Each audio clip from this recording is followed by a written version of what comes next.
What you'll hear on Patreon. I don't think, I think I'm arguing against identity politics, not for identity politics. The way I see it is that identity politics is really kind of re-racializing society, saying the important thing in society is not what we have in common, or most people have in common, but is about saying people are divided into these different groups, ethnic groups, religious groups, sexuality. These groups can't be transcended, and therefore we have to kind of just try and take resources from the privileged groups to the less privileged groups. I mean, I'm arguing against that kind of framework. I'm not arguing for Jewish pride or Jews are special. I'm arguing against anti-Semitism, partly as a way of countering identity politics, because I see identity politics as being very, very dangerous and damaging, not just to Jews, although it is dangerous to Jews, but to society as a whole.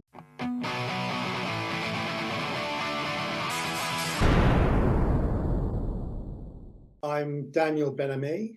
I run the Radicalism of Fools website, radicalismoffools.com, which is really about rethinking anti-Semitism, because I think it's not really thought about deeply enough. So it really needs to be reconsidered. And in the past, I've also written a lot about finance and economics, economic growth, those kinds of subjects. This is actually where I know some of your work from.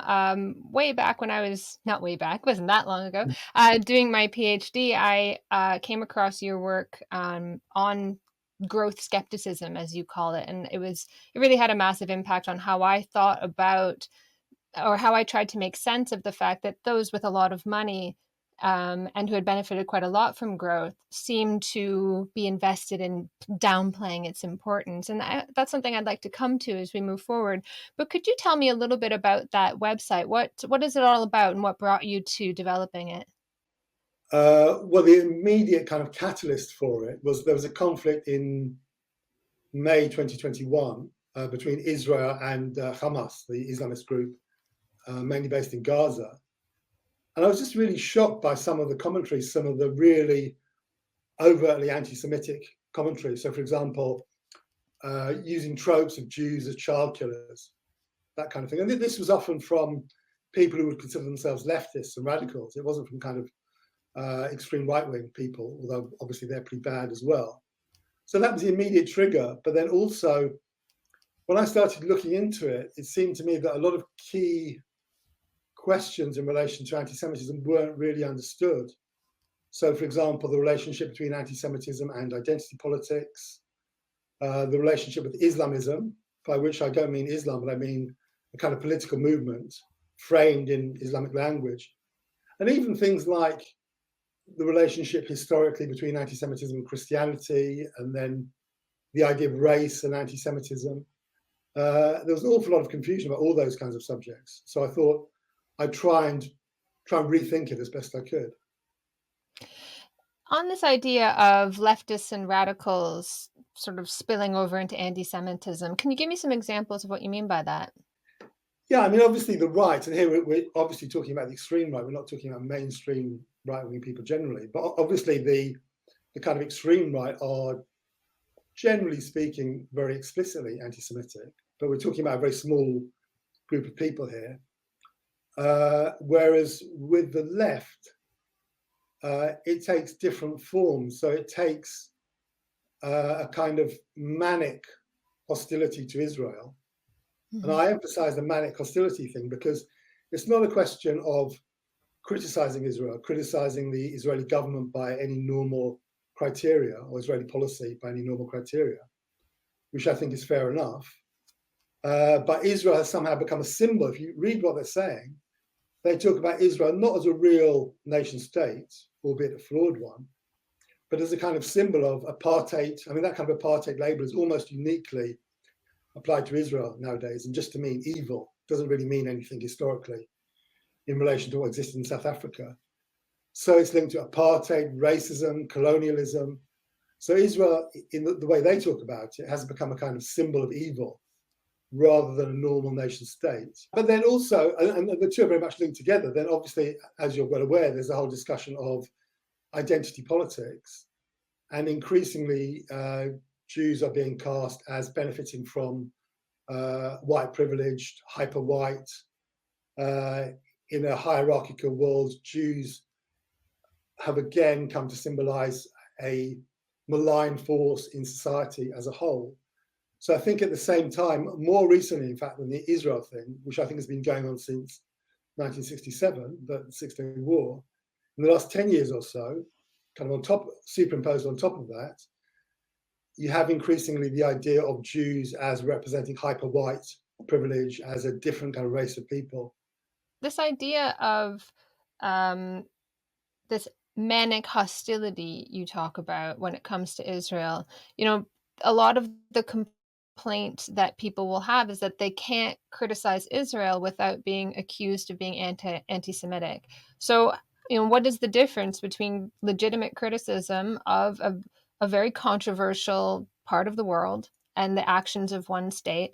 Where's the line there, and just sort of prejudice or something like that? Surely people can criticize Israel without being anti-Semitic. Yeah, they can. I think the line, obviously, we can discuss individual cases, but I think I've already outlined my approach in general, which is that if you criticize Israel by the same criteria you would criticize any other nation state, so I'm not saying it's the same, but use broadly the same criteria, then that's fine. But if you hold it up as this kind of immensely powerful malign force, I think that's something very, very different. And I think a lot of people go to that side of the line. So it is possible to weaponize anti-Semitism. So what people like, in the British context, the Corbynistas sometimes talk about anti-Semitism being weaponized. Mm-hmm. And sometimes it's true that say the right wing of the Labour Party has kind of cynically used accusations of anti-Semitism against the Corbynistas. So I'm not saying that weaponization never exists, because it does exist sometimes. Mm-hmm. But I also think there's a huge amount of anti-Semitism denial. So people will say, oh, no, I'm not being anti-Semitic, I'm just being anti-Israel. But they very clearly fit into this category of Israel as a symbol of apartheid, colonialism, imperialism, and so on. They would say it's because Israel is the perfect example of modern day colonialism, and it's harder to find as good an example as that. Well, I think that's a kind of strange kind of argument. For a start, historically, I actually like, most of your viewers have probably heard of Isaac Deutscher, the great Polish Marxist Jewish writer, who famously wrote a collection of essays called The Non-Jewish Jew. And he gave what I thought was a very good analogy, which was of a man in a burning building jumping out of a window to save himself, landing on top of someone and breaking that person's limbs. And obviously that's an example of, it's an analogy clearly, but it's an example of a tragedy where neither party is really to blame, but they have to work out how to reconcile each other.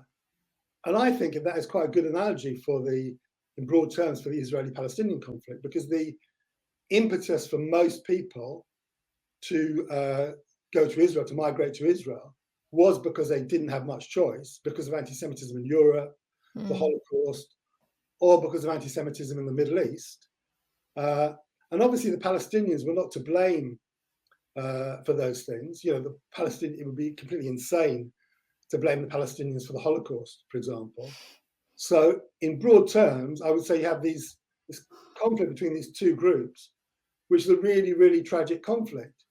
And it is true sometimes that if you look at the Zionist movement historically, occasionally they use the word colonialism to describe themselves, not all the time, but sometimes. But I think it's a very kind of foolish approach just to say, we just attach labels to things. They had various institutions occasionally they called colonialism, colonialists, or colonial, therefore they're colonialists. I think to really get to grips with the tragedy of the conflict, tragedy for the Jews, but also tragedy for the Palestinians, you have to see the kind of situation that they were in. Just kind of labeling Israel colonial, colonialist. It minimizes the tragedy, and it's a completely ahistorical kind of approach.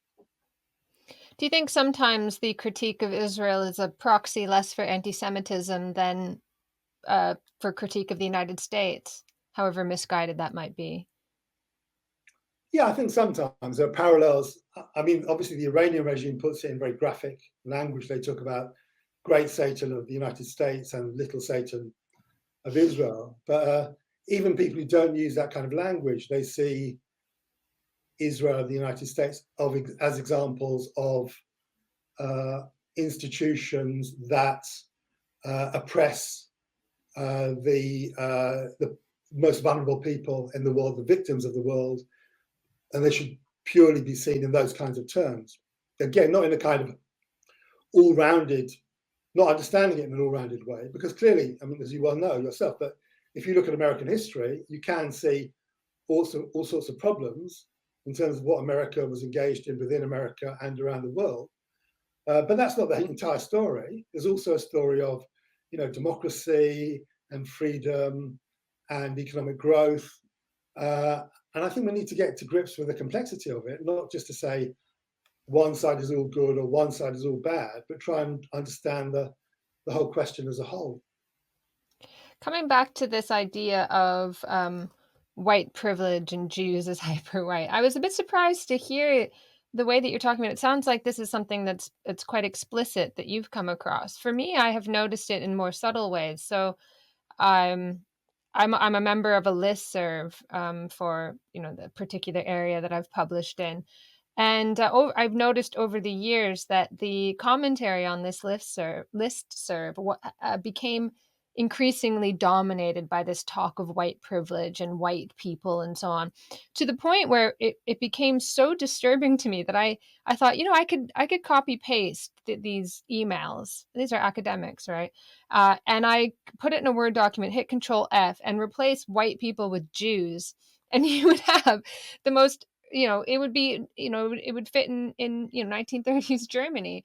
And the way that people are sort of scapegoating an ethnic group for all problems is, it didn't really work out well for us in the past, and yet people are sort of unashamedly doing this now. And so I have a tendency to think that while it's not explicit, but it is repeating some tropes from the socialism of fools. I do think that this sort of scapegoating of white people bears a lot of resemblance to that. But I tended to think it's more implicit. So in what ways do you think it's more explicit?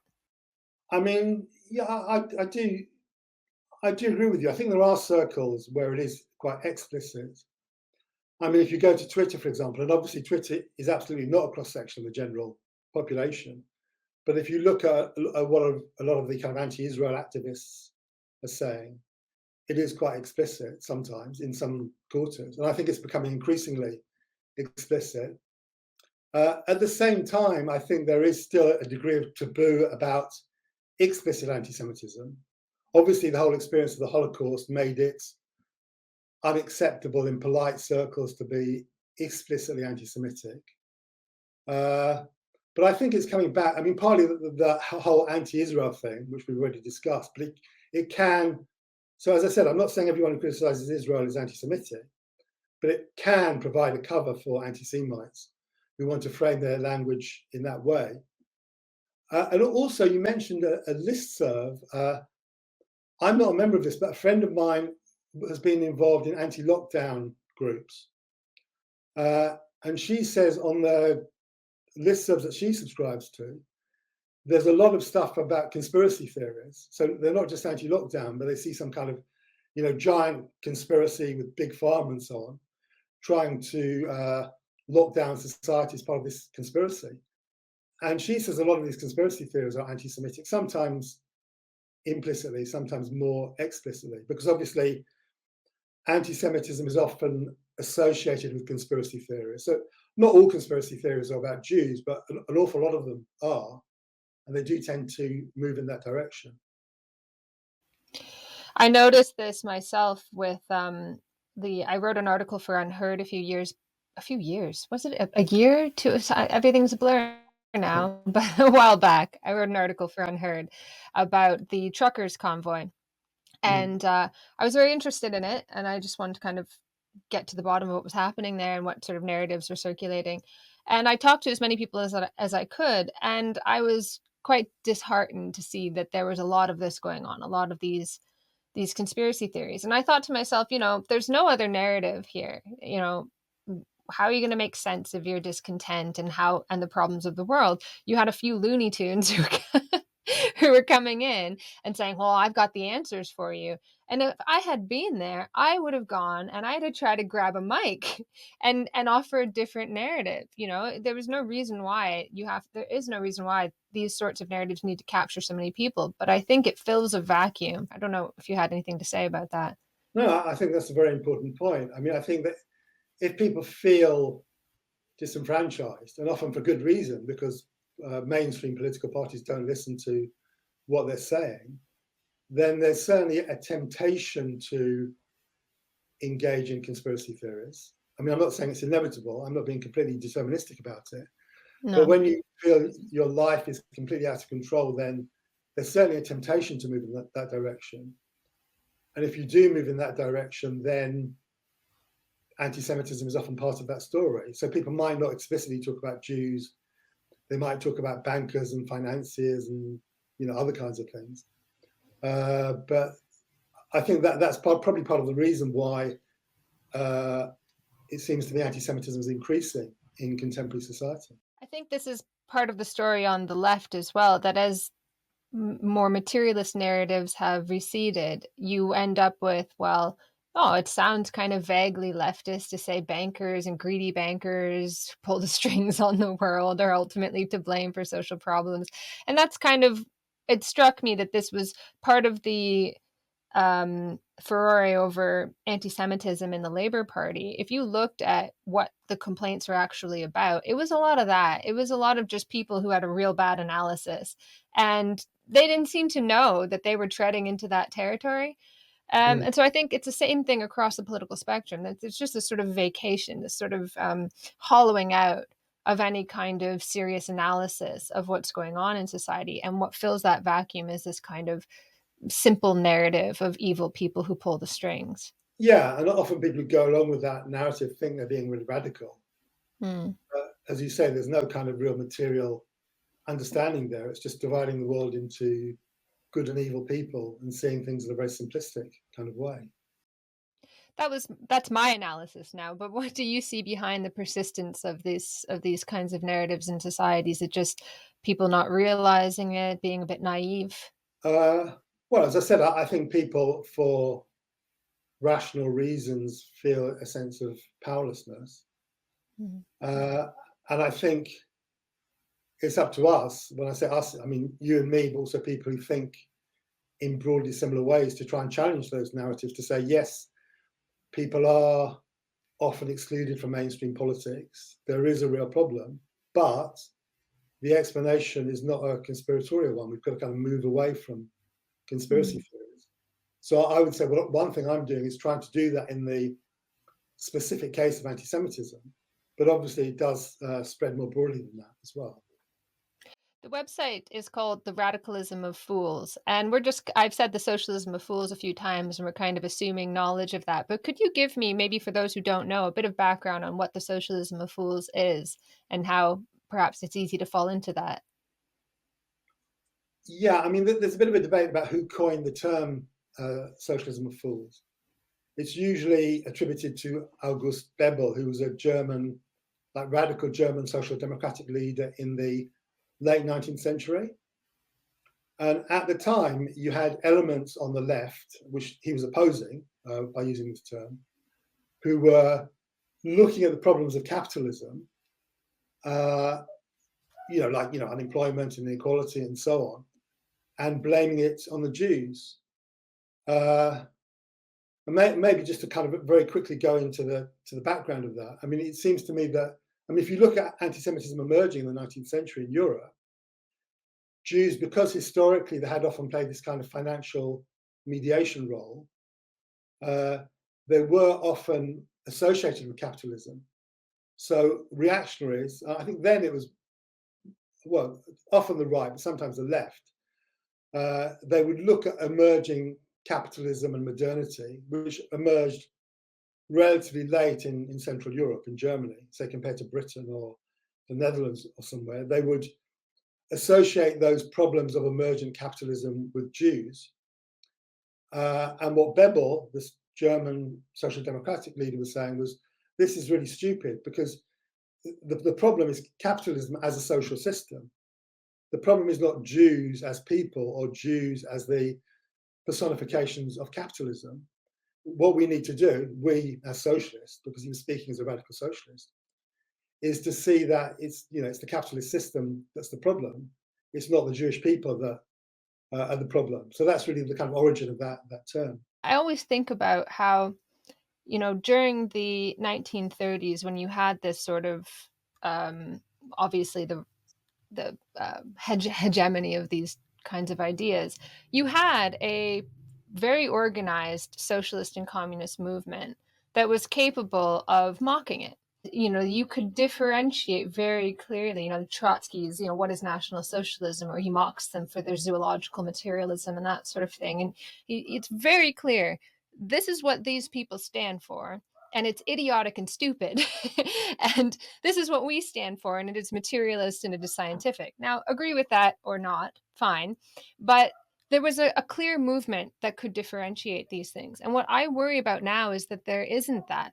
So how is it possible to push back against some of these, what I think is kind of anti-Semitism in a wide variety of guises, in the guise of economic critique, in the guise of sort of white privilege critique, this sort of thing? How do we push back against that if there's no coherent movement in society? Maybe I'm asking too much, but I kind of wonder what, I try to podcast, that seems so limited. Well, I would question your premise. I mean, I do understand what you're saying, that there was a kind of mass left-wing movement if you're going back to the 1930s, and now in the 21st century there's not. And yeah, we should discuss that. But from what I can see historically, and Trotsky arguably was an honorable exception, the left didn't take anti-Semitism very seriously. Even if they were aware of it, they really kind of played it down and underestimated its importance. And one of the things I've been reading, which has kind of influenced my thinking on this, is Hannah Arendt's Origins of Totalitarianism. Hannah Arendt, as you know, the kind of great mid-20th century German, Jewish, American thinker.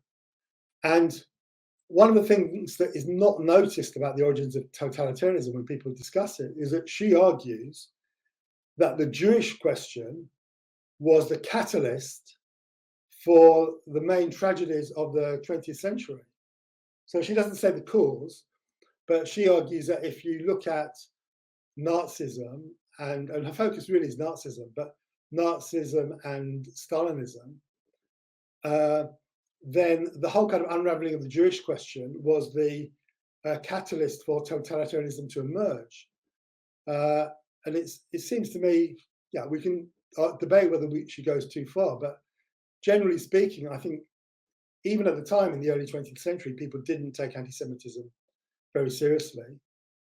And in a way, we have some kind of commonality now, because even when people discuss the Holocaust today, or even when or maybe particularly when it's taught in schools, the whole kind of anti-Semitic element of it is played down. It's discussed more as a kind of general human tragedy. Yes, Jews suffered, but anti-Semitism wasn't necessarily the main focus. Maybe it was a kind of incidental factor. The Jews suffered. So I think for a long time, anti-Semitism has been played down and misunderstood, although I do take your point that the conditions now are very different politically from the early, say, the first part of the 20th century. I mean, obviously, Marx's essays on the Jewish question are the elephant in the room here. I want to ask you more about Hannah Arendt, but I wondered what you thought about that. Do you think that this was an early kind of failure, or is this a total misrepresentation? Is there a legacy of that? I think it's a much maligned essay. In fact, I think it's a very kind of pertinent and relevant essay, although we've got to remember that anti-Semitism as a kind of modern racial force, as opposed to religious Jew hatred, was only really just beginning to emerge as Marx was writing. And it's absolutely true. If you just take passages out of On the Jewish Question by Marx and just read them out today, you can say, oh, this is completely horrendous, terrible, awful anti-Semitism. But that's a completely ahistorical approach. I mean, for a start, Marx was arguing for political emancipation for the Jews, and also social emancipation for the Jews. And what Marx was really trying to get to grips with was the fact that Jews were coming, as I mentioned earlier, they were coming to symbolize modernity and emerging capitalism. Because Jews had played this financial role, particularly now we're talking about Germany and Central Europe. Germany was making this transition to becoming a more modern capitalist society. And the reactionary section of German society was already beginning to react against Jews and blaming Jews for the problems of modernity. So I think Marx was actually very prescient in trying to grapple with those questions. But the vast majority of commentators just take these quotes out of context and see them as this kind of complete bigoted anti-Semites, which I think is actually not true. Going back to Hannah Arendt, so you said that this unraveling of the Jewish question was the catalyst for the main tragedies of the 20th century. I'm not sure I quite understood how. So how does she argue that, I mean, in obvious ways, yes, but when it comes to sort of Stalinism and so on, how do these things fit together? Yeah, I think she's more clear on Nazism than Stalinism in relation to this. But although there is a kind of Stalinist tradition of anti-Semitism as well. But I think I'm still trying to I've read the book twice. I'm still trying to get my head around the argument. But I think what she's arguing relates to this whole question of the symbolic character of anti-Semitism. In other words, as I've said, Jews have symbolized different things at different times. But if we're talking about from the latter part of the 19th century through until the middle of the 20th century, it was Jews symbolizing modernity and capitalism, and then different social forces, including most clearly the Nazis, reacting against that and trying to, and that's, so she argues very clearly they weren't scapegoating the Jews, the Nazis. It wasn't that they, in other words, they weren't thinking cynically, oh, we've got to get the working class on our side. I mean, this is how some people argue it. I'm not suggesting you would clearly, obviously, argue it in this way, but people do argue the Nazis were scapegoating the Jews, so saying we want to get Germans on our side, we want to get the working class on our side, therefore we'll blame the Jews and they'll come to our side. She says, no, it wasn't about scapegoating. They really did perceive the Jews to be the personal embodiment of these problems that were plaguing German society. In other words, the kind of downside of capitalism and modernity. And I think what she's arguing is that this kind of set off a lot of the process of the rise of Nazism. And even if you read, I read a book recently about the really early years of the Nazi party in Munich, which was a big center for the Nazis, not Berlin, but Munich in the aftermath of the First World War. It's very clear there already that Hitler and the emerging Nazi party, in their minds, they kind of put capitalism and Jews together. And they're kind of trying to deal with both of those things together as part of the same problem. They're not scapegoating Jews. They hate Jews and they kill Jews, they slaughter Jews, but it's not about scapegoating. They kind of genuinely perceive society as working in that way. So I suppose if you go back to the origins of scapegoating, I think spiritually, probably people genuinely believed that the animal that they projected all of their sins onto and then drove off a cliff really did hold the sins of the society. But you mentioned that anti-Semitism tends to be played down when people learn about it in school. I think some people might find that difficult to understand. Certainly when I learned about the Holocaust, I definitely learned about, this was 30 years ago now, but I definitely learned about the horrors of anti-Semitism to the extent that I was surprised to learn later that there were different groups involved as well. And I think maybe for children, it might be easier to explain prejudice, this sort of thing, than eugenics. So how have things shifted? how have things, in what ways is anti-Semitism played down? Is it just that they emphasize now too much the different groups that were involved? They emphasize too much the eugenic aspects? Or how has it changed? Well, I mean, but yeah, sticking to the education debate to begin with, which I think is very important. So clearly, when people are taught about it in schools, they are taught that 6 million Jews were killed. And then they're generally taught nowadays, it's also mentioned that the Sinti and the Roma were also victims. But in terms of the driving force for it, it's often not really seen primarily as being anti-Semitism. It's more a question of, often because the people they're teaching young kids, often the tutors don't have any or very little understanding of history, let alone the kids. So maybe the most grotesque example, for example, is the kind of discussion about Anne Frank and Anne Frank's diary. I mean, this absolutely is not criticism of Anne Frank at all. It's a question of, it's the way that it's interpreted. And the line that's taken out, I forget the exact wording now, it's something like, this is quoting Anne Frank or paraphrasing, it's something like, at heart, I learned that people are basically good. So the way that it's taught to people is that it's just an example of people being bad to each other. And even in schools, they use Anne Frank very often to talk about bullying. So it becomes completely wrenched out of its historical context. And it just becomes about people can be bad to each other, or Whoopi Goldberg talked about it in a TV interview, it was kind of white on white violence. That's another example of that.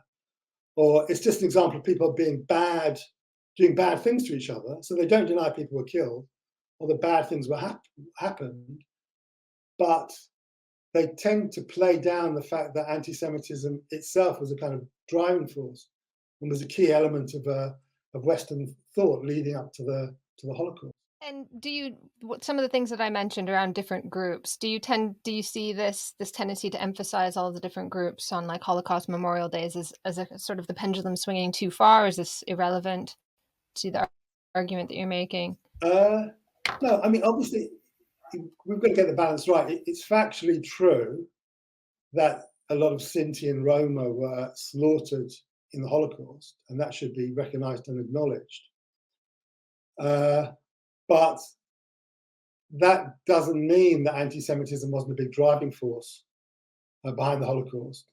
And now it's got even more, it has got really ridiculous, where you get in the German Bundestag, the German parliament, they've literally had debates where they've started talking about trans victims of the Holocaust, which is completely absurd because obviously trans wasn't recognized as a category in the way that we discuss it today.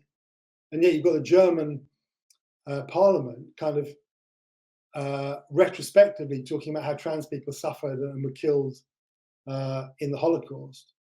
And for me, that is a way of also rewriting the Holocaust and not understanding what was going on. So that maybe that's the extreme example, but I think in many ways the discussion of the Holocaust is very distorted nowadays.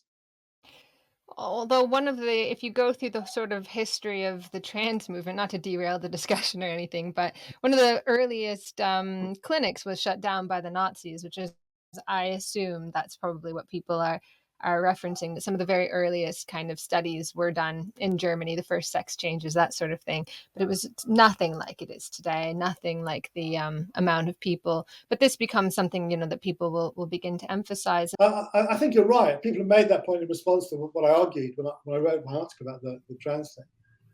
I think it's true that, like you say, there was kind of German scientific research going on before the Second World War in relation to trans people. And of course, any trans people that were killed, that would be completely outrageous. But first of all, as you said, the debate then was very different from the debate now, where you can just subjectively identify as a member of a different sex. So it's very, very different. And but also, it wasn't really recognized as a category. So the Nazis specifically saw Jews as a category. And they were very centrally motivated on slaughtering Jewish people. They didn't just kill Jews incidentally. their goal was to systematically slaughter all Jews in Europe. So the kind of ridiculous retrospective comparison with trans is just, it wouldn't be recognized as a category. And that's certainly what the Nazis, not what the Nazis were doing during the Second World War. One of the articles that you have on your website, Radicalism of Fools, is how Germany is worsening anti-Semitism, which, given that this is a big sort of soft spot for Germany, it's a big claim to make. So what do you mean by that?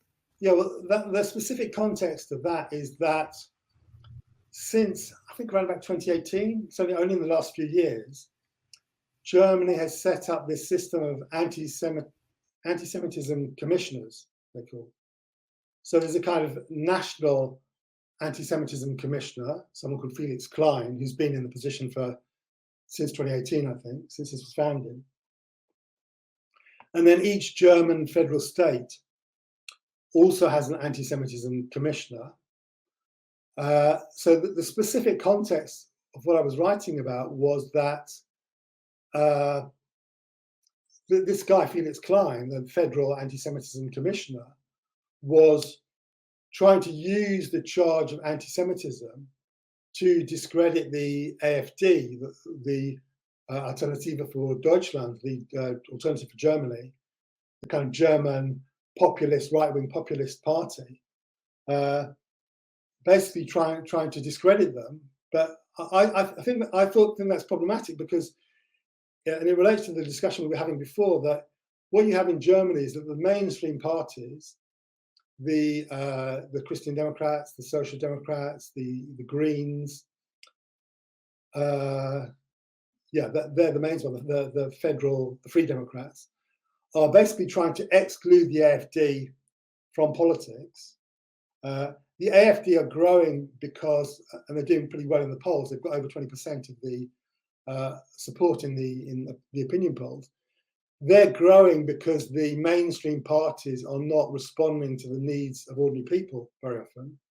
So, for example, they're imposing these very harsh green policies, trying to put pressure on people to introduce heat pumps, pushing up energy prices to a huge extent. So it's quite a complicated picture, but the AfD is growing and is doing electorally well because people are very pissed off with the mainstream parties. The mainstream parties are trying to exclude the AfD from mainstream political debate. And then you have a government official coming in and trying to use anti-Semitism to discredit the AfD. And it seems to me that is just likely to create more anger and resentment among the ordinary people who support the AfD, because their needs are not being met, and then they're being accused of anti-Semitism. And there are some elements of anti-Semitism within the AfD, but it's not their platform, and it's a minority of people. And anyway, it's very cynical. I think it's very, very cynical when you have a government official trying to discredit a electorally popular party by accusing them of anti-Semitism in that way. The AfD is used as an example of a resurgence of the far right and far right anti-Semitism. And so how can we be sure that this isn't the case? Is it just because people are just sort of upset with those in power, so they want to stick it to them, and that's just it? Or do you think there is a kind of anti-Semitism that exists in everyday people that the AfD might be speaking to? Because, I mean, they are associated with anti-Semitism, regardless of how deep you think that goes. Just playing devil's advocate here. Yeah, well, no, but as I say, it's important to get the balance right. I think there are some nasty people in the AfD, including Holocaust deniers, although it's not on their official platform. But at the same time, it's true that people, so now we're not mainly talking about members of the AfD, we're talking about why people are voting for them or saying they'll vote for them. People are very, very pissed off with the mainstream parties. And they have good reason to be pissed off with the mainstream parties. I mean, this relates a bit to maybe what we'll discuss later on if we have time about, how people's incomes are being squeezed and they're suffering as a result of economic dislocation. the mainstream parties are not responding to people's needs. And I think that's the main reason the AfD is doing well. And so what I was essentially arguing was that the mainstream parties should be listening to ordinary people and what they want, rather than using a kind of government official to try and discredit them and basically accuse all AfD members and supporters of being anti-Semitic, which is not the case. Another reason why people have sort of tended toward these populist parties or these fringe kind of candidates is because they're the only option for opposition to the war, that they're the only ones who don't want to sort of push things further and escalate. I can well see how, with the main parties pushing for more escalation, people who are afraid of war on European soil might look for any option that might get them out of that. Yeah, I'm not claiming to be an expert in German politics, but I think also Die Linke, the left party in Germany, I think is also quite cynical of the war, whereas the more mainstream parties like the CDU and the SDP are more kind of into the war, supporting the war in that respect. I was just thinking of sort of a lot of when these things kind of rise up, it's like, the masses left to their own devices will, this is the outcome of democracy. See, we told you so, instead of trying to understand kind of the nitty gritty of what might be going on there. But in terms of, earlier you were speaking about Hannah Arendt, and one of the things that Arendt wrote that has always been a difficulty for me is this idea that one of the drivers of the horrors of the 20th century was this notion that everything is possible, that everything that exists is simply an impediment that can be removed on the quest for, some notion of progress. And now you've written quite a lot about progress and economic progress and growth and so on. And that kind of runs up again, and so have I, right? Yeah. And yet I feel like maybe there's something to that. Maybe there's some that when everything becomes an impediment, well then, maybe just throw this group aside. They're in the way. The road to progress, who cares if a few people get trampled over? Do you think that being sort of pro-growth and pro-progress can lead you to being vulnerable to that kind of criticism or that pathway in the future? Yeah, that's an interesting question. I mean, I suppose I would say Visit patreon.com/Ashley A. Frawley for part 2.